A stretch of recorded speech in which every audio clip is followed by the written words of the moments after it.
ये है वो बॉक्स में लिया। वो बॉक्स हमारे पास में, हम भी बॉक्स वो पड़े बॉक्स देखो। हाँ वही लिया है भाई, वही लिया। हाँ 30 लिया। यही बॉक्स में डाल के हम डबल रेट कर देंगे। नीचे छोटी होगी ऊपर बड़ी होगी। हम आपके सामने बॉक्स बना के देंगे। क्या प्राइस है? 30,000 है ये बहुत सारा जो है। मेरे भी पाँचों ले ली।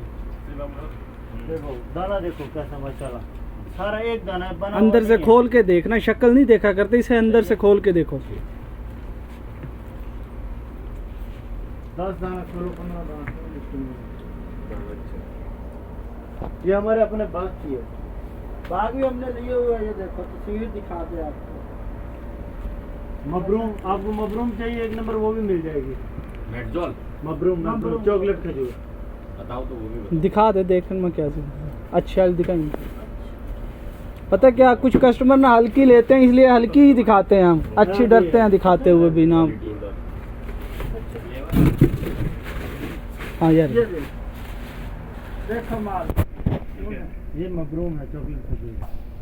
बताओ तो ये कैसे टेस्ट है, बताओ तो।